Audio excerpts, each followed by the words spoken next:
قال النبي صلى الله عليه وسلم تحروا ليلة القدر في الفطر من العشر الأواخر من رمضان۔ بزرگوں اور بھائیوں، اللہ تبارک و تعالیٰ نے یہ مبارک مہینہ ہم کو عطا کیا، یعنی امت محمدیہ کو ایک خصوصی ایک تحفہ ہے۔ جس مہینے کے اندر اگر کوئی آدمی کوئی نیک کام کرتا ہے اس کا ثواب بڑھا دیا جاتا ہے، نفل پڑھتا ہے تو فرض کے برابر اس کا درجہ دیا جاتا ہے، فرض پڑھتا ہے تو 70 فرض کے برابر اس کا ثواب لکھ دیا جاتا ہے۔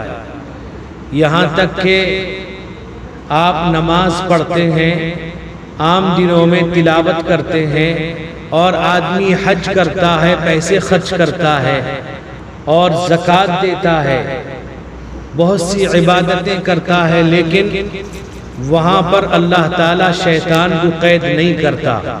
حج میں اتنا پیسہ خرچ کر کے آدمی جاتا ہے تو وہاں بھی شیطان کہیں نہ کہیں ورغلانے میں لگا رہتا ہے۔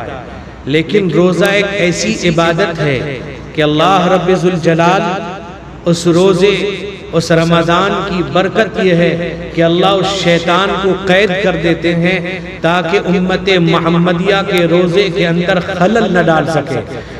میرے بزرگوں اور بھائیوں، یہ ایک تحفہ ہمارے لیے ہے، یعنی ہمارے گناہوں کی معافی کے لیے اللہ نے اس مہینے کو مقرر کیا۔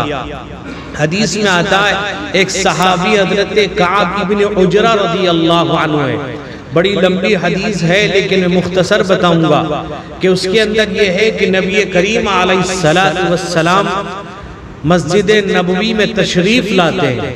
تشریف لانے کے بعد صحابہ اکرام بیٹھے ہوئے ہیں، اور جو حضرات حج میں تشریف لے گئے ہیں، جنہوں نے زیارت کر رکھی ہے، رسول اللہ کا جو روضہ اطہر ہے وہ حجرہ عائشہ ہے۔ اللہ کے نبی وہاں سے تشریف لاتے تھے ممبر، اسی پر آپ فوراً وہیں سے نکلتے تھے اور ممبر پر آپ بیٹھتے تھے، پھر خطاب کرتے، وہیں سے نکل کر آپ نماز پڑھاتے تھے، پھر حجرے میں تشریف لے جاتے تھے۔ تو حدیث میں آتا ہے کہ جناب رسول اللہ صلی اللہ علیہ وسلم تشریف لائے۔ تشریف لانے کے بعد آپ نے جب پہلے ممبر پر قدم رکھا، سب سے پہلے تو آپ نے کہا احضر الممبر، کہ ممبر لاؤ۔ تو صحابی کہتے ہیں فحضرنا، ہم نے ممبر کو پیش کر دیا تو رسول کریم علیہ السلام فلما ارتقى درجة، جب آپ نے پہلے درجے پہ قدم رکھا تو آمین کہا۔ فلما ارتقى الدرجة الثانية، جب دوسرے پہ قدم رکھا تو آمین کہا۔ پھر آپ نے تیسرے پر قدم رکھا، فلما ارتقى الدرجة الثالثة قال آمین، آمین کہا۔ صحابی کہتے ہیں رسول اللہ جب اتر گئے اور اترنے کے بعد صحابہ نے سوال کیا کہ یا رسول اللہ سمعنا منک اليوم شیئا ما كنا نسمعه، اے اللہ کے رسول، ہم نے آپ سے آج ایک ایسی بات سنی، اس سے پہلے کبھی ایسا آپ نے نہیں کیا۔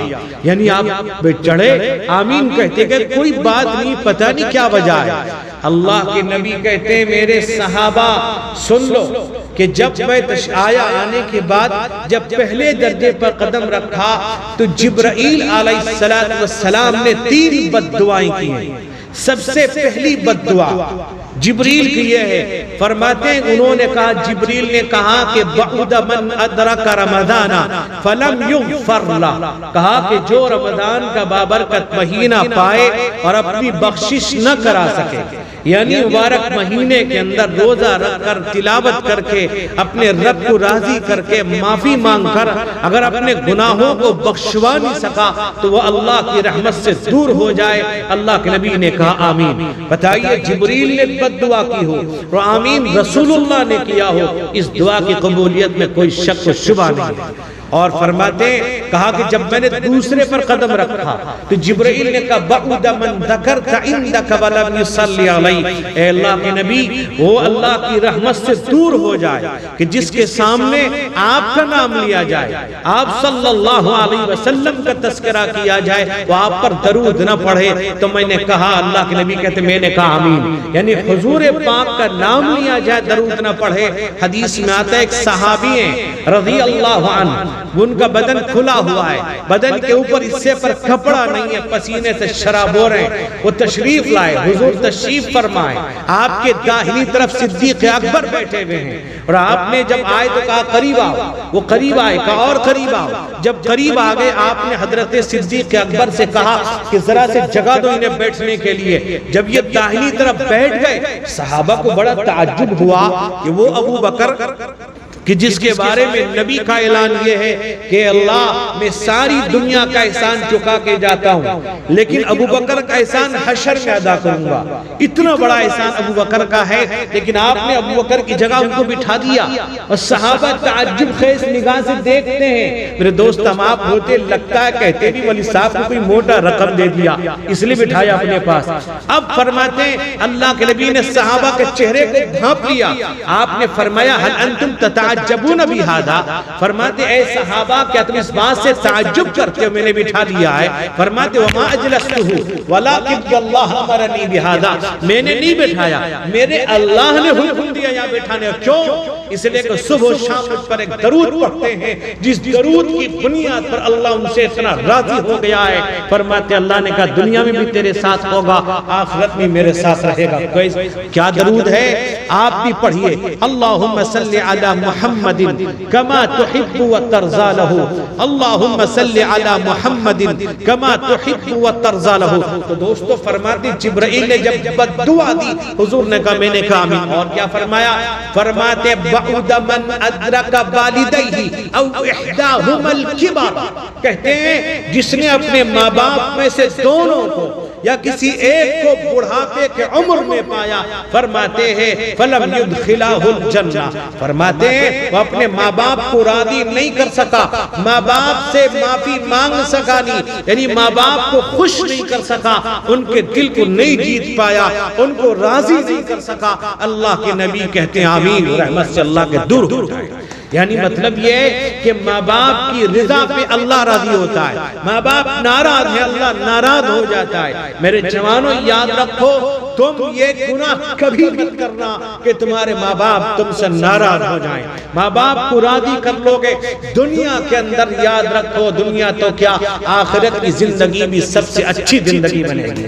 آج میرے بھائی آج بہت سے لوگ ہیں جو اپنی بیوی یا چمک چھلوں کی بنیاد پر اپنے ماں باپ کو ستاتے ہیں، ماں باپ کے ساتھ گستاخیاں کرتے ہیں۔ میرے جوانوں جس ماں نے تم کو جنم دیا ہے، جس ماں نے تم کو پیدا کیا ہے، جس ماں نے اپنے گود میں رکھ کر ساری رات جاگ کر گزارا ہے، اس کی کوئی تمہارے پاس قدر نہیں ہے۔ یاد رکھو کہ جہاں جس میں اللہ کے نبی نے اعلان کے رمضان میں سب کی مغفرت کر دی جاتی ہے، 4 آدمی وہ تھے جن کی مغفرت نہیں کی جاتی ہے۔ سب سے پہلے مدمن خمر، شراب کا عادی شخص کی مغفرت نہیں کی جاتی۔ دوسرا وہ ہے حقوق الوالدین، ماں باپ کا نافرمان، اس کی بخشش نہیں کی جاتی۔ ارے بھائی بتائیے کتنا بڑا محروم ہوگا۔ اور فرمایا ایک وہ ہے قطیعت الرحم، رشتہ داری کو توڑ دیتا ہے، یعنی بھائی بھائی سے، بھائی بہن سے، ماں باپ سے، بیٹے سے، بھائی سے، اپنے رشتہ داروں سے تعلق توڑ دیتا ہے، کسی بنیاد پر بھی ہو۔ میرے بھائی اللہ کے نبی کہتے ہیں اس کی بخشش نہیں کی جاتی۔ اور دل کے اندر کینہ، کپٹ، بغض، اناد رکھنے والے اس شخص کی مغفرت نہیں کی جاتی۔ میرے جوانوں دل سے ان چیزوں کو نکال پھینکو اور اپنے رب کو راضی کر لو۔ دیکھو دنیا تو بالکل آگ کے ڈھیر پر کھڑی ہوئی ہے، دنیا پریشان ہے، دنیا کی ہوا فضا بھی ہمارے خلاف چل رہی ہے، اور دنیا کے در و دیوار بھی ہمارے خلاف، اس لیے کہ ہم نے زمین کو گناہ کر کے بھر رکھا ہے۔ ہم نے زمین کو گناہ سے سڑا رکھا ہے، اس لیے ہمیں اپنے گناہوں سے جتنی ہو سکے معافی مانگیں۔ یاد رکھو قرآن کہتا ہے کہ ما کان اللہ لیعذبہم وانت فیہم وما کان اللہ معذبہم وہم یستغفرون۔ قرآن کہتا ہے پیغمبر جب تک آپ زندہ ہیں آپ کی امت پر کھٹا عذاب نہیں آئے گا، آپ کے بعد آپ کی امت جب تک استغفار کرتی رہے گا عذاب نہیں آئے گا۔ پتہ چلا کہ ہم استغفار نہیں کرتے، ہم تو اپنی عبادت پر ہمیں گھمنڈ ہے، ہم تو کہتے ہیں نمازی ہم ولی صاحب ہیں، ہم تو نماز پڑھتے ہیں، ہم تو دیندار ہیں۔ نہیں میرے بزرگوں بھائیو، ہماری عبادت کا پتہ نہیں۔ ہمیں یہ دعا کرنی چاہیے، اللہ آپ جیسی عبادت چاہتے ہیں، آپ جیسا روزہ پسند کرتے ہیں، اب اس طرح رکھنے کی توفیق عطا فرما دیجیے۔ اللہ کی توفیق کے بغیر کوئی کچھ نہیں کر سکتا۔ دنیا کی ساری طاقت، آپ نے دیکھا کہ دنیا کی ساری طاقت تیز ہے، آج دنیا ایک چیز کو سمجھنے سے قاصر ہے، پوری دنیا لگی ہوئی ہے اللہ کے اس عذاب پر، اللہ کے اس ادنا سے ادنا ایک دم وہ کہتے ہیں ایسا ذرہ ہے جو دوربین پہ بھی نظر نہیں آ سکتا ہے، لیکن خطرناک ذرہ ہے جس کو دنیا پریشان ہے، دنیا سمجھنا چاہتی ہے۔ یاد رکھو اللہ تبارک و تعالی اس کی سمجھ کو اللہ نے بگاڑ رکھا ہے، پوری دنیا کی کوشش کر رہی سمجھ نہیں پا رہی۔ آج اس کا کوئی ان کے پاس علاج نہیں ہے، آج ان کے پاس اس کے لیے کچھ بھی نہیں ہے، وہ پریشان ہیں، تدبیریں کرتے ہیں، طرح طرح کی چیزیں کر رہے ہیں، لیکن اس پر وہ کامیاب نہیں ہو پاتے۔ یاد رکھیے آج ہم سوچتے ہیں اگر کوئی آدمی کورونا کے اندر مر گیا ہم سمجھتے ہیں بہت برا، میرے بھائی حدیث میں آج نہیں رسول اللہ نے اعلان کیا اس بیماری کا نام ذات الجم رکھا ہے، حدیث کے اندر تذکرہ ہے، اسے نمونیا کہا جاتا ہے۔ تو اب یہ اللہ کے نبی نے اعلان کیا ذات الجم کے اندر جو مرے گا وہ شہید مرے گا۔ میرے بھائی یاد رکھو ہر بندے کے ہر انسان کے بارے میں اچھا گمان رکھنا چاہیے، کسی کے سلسلے میں برا گمان نہ رکھے، اپنے خیال کو درست کرے۔ میرے بھائی اللہ کا احسان ہے، اللہ کا کرم ہے کہ آپ نے پورا قرآن سن لیا ہے۔ بہت سے لوگ آپ کو پتہ نہیں ہے مسجدوں میں تالے لگے گئے۔ ابھی ایک صاحب ہم سے کہہ رہے تھے آج، کہا کہ ہماری مسجد میں تالے لگے تھے، ہم نے وہاں کمیٹی کے سامنے شکایت کی اور بہت ہنگامے کے بعد تالا کھلا ہے۔ آج کیا وجہ؟ صرف وجہ یہ ہے کہ جب ہم کو مسجد بلایا جاتا تھا ہم نہیں آتے تھے، اب ہم آنا چاہتے ہمیں منع کیا جاتا تھا، صرف ہماری وجہ سے۔ قرآن کہتا ہے ما اصابکم من مصیبت فبما کسبت ایدیکم، یہ ہماری وجہ سے۔ میرے بھائی میں تم سے ہاتھ جوڑتا ہوں، تمہارے پیر پڑتا ہوں، خدا کے بندوں مسجدوں کو آباد کر دو، نماز پڑھو، جو نہیں پڑھتا اس کے ہاتھ پیر جوڑو۔ قسم خدا کی بہت حالت خراب ہے، دنیا میں اندر زہر پھیل چکا ہے، دنیا کی ہر چیز کے اندر زہر ملا ہوا ہے، تم چل رہے ہو، بیٹھتے ہو، کھاتے ہو، پیتے ہو، پتہ نہیں کیا ہو رہا ہے۔ اس لیے سوچو ذرا، اور ہمارے اندر کوئی تبدیلی نہیں آ سکی۔ پہلے بھی آیا کورونا، پھر جب اس کے ذرا سے سہولت آئی، جو حال ہمارا تھا وہی ہے۔ میرے بھائی اپنی زندگی کو بدلیں، نماز کا خاص اہتمام کریں، وضو کے ساتھ رہیں، قرآن کی تلاوت کریں، پڑھنا نہیں جانتے سیکھیں، نہیں پڑھے میں قرآن کھول کر دیکھیں، اللہ کا کلام ہے۔ میرے بھائی اس لیے دعا کیجئے اللہ تعالیٰ اس قرآن پاک کی برکت سے، مبارک مہینے کے برکت سے اللہ اس مرض کو، اس وبا کو ختم فرمائے، اور حافظ صاحب نے قرآن سنایا، اللہ انہیں بھی قبول فرمائے، ان کے گھر والوں کو قبول فرمائے، اللہ اس محلے میں رہنے والے سب کی حفاظت فرمائے، اور جو مریض ہیں اللہ سب کو شفا عطا فرمائے، جو مرحوم ہے اس محلے کے ہم سب کے اللہ سب کی مغفرت فرمائے، اللہ تعالیٰ اس ملک سے پوری دنیا سے اس وبائی امراض کو ختم فرمائے۔ ہم دعا کریں اور اللہ سے خوب رو کر مانگیں۔ ایک بندہ معصوم بچہ رو رو کر اپنے باپ کو ماں کو منا لیتا ہے، ہم تو گناہگار بن گئے، ہم اپنے رب کو منائیں، ہم اپنے رب کو راضی کریں، اپنے رب کو پکاریں، اس کے سامنے سجدہ ریز و توبہ کریں۔ اللہ سے دعا کیجئے اللہ تعالی ہماری دعا کو قبول فرمائے۔